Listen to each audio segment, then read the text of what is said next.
സാധാരണ എല്ലാവരും ചൈനീസ് മാനുഫാക്ചേഴ്സിനെ കുറ്റം പറയാറുണ്ട്. പക്ഷേ ഈ കാർ മാനുഫാക്ചറിങ് അതിനകത്തുള്ള ക്രാഷ് ടെസ്റ്റും അടിപൊളിയായിട്ടാണ് അവർ ചെയ്യുന്നത്. ഈ വീഡിയോ ഒന്ന് കണ്ടുപോക്കെ.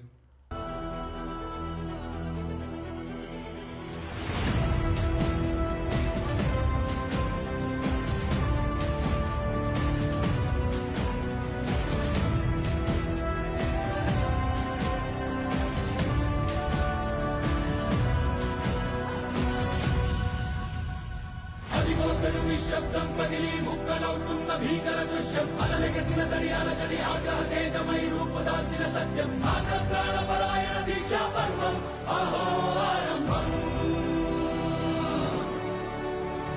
అదిగోతరు నిశ్శబ్దం పగిలి ముక్కలవుతున్న భీకర దృశ్యం అలలెగసిన తడి ఆగ్రహ తేజమై రూపుదాల్చిన సత్యం ఆగ్రహప్రాణపరాయణ